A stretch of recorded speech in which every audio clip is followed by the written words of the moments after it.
My name's Eric Olsen. I'm Dan Perl. And we're doing the Tour De EWS, as we're calling it, which is bike packing between Enduro World Series rounds, the first 3. We looked up the difference and we're bike touring because we're down with the trains. Yeah, we've never done a bike tour like this before.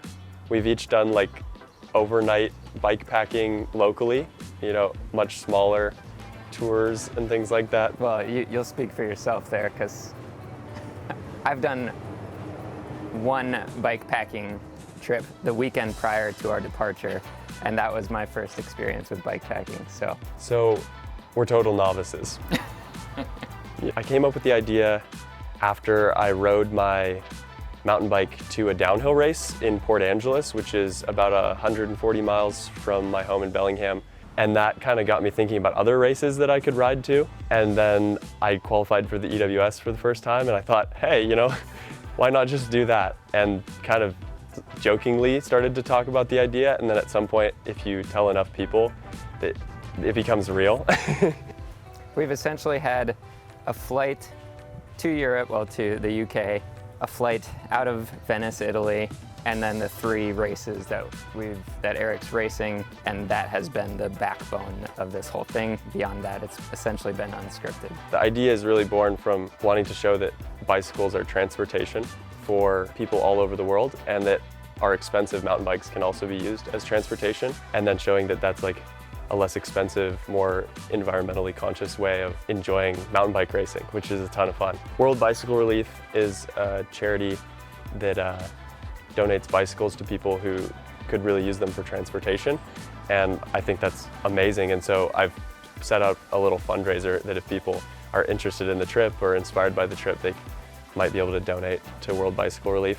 Okay, so the way I like to quickly describe the bag setup is the frame bag is food, the rear bag is shelter, and the front is clothing. I've brought 2 kits and then a pair of street clothes.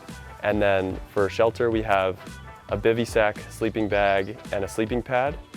And then food-wise, we've just been getting whatever fun gummies and snacks and pastries we can get at the local grocery stores and cafes.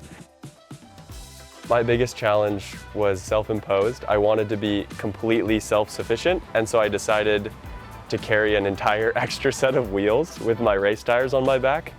And that was probably a little too much to take on. I had a 16-kilogram backpack for the last 2 weeks, and I finally cracked 2 days ago when we were almost here, and I had an old rib injury that got kind of re-aggravated, and I was in just a ton of pain, and Dan was feeling great because he wasn't like not taking care of his body like I was. And I also had a heavy laptop computer for editing video, had been staying up too late to put out some video stuff. I'd taken on too much, and so I think that's been the biggest challenge, is forcing myself to be easy on on my body and not overdo it. For me, I'm actually, believe it or not, although I love seeing new places and being new places and meeting new people, which was, I think, for me, the biggest motivator for this trip, traveling itself, and as far as getting to new places, stresses me out quite a bit.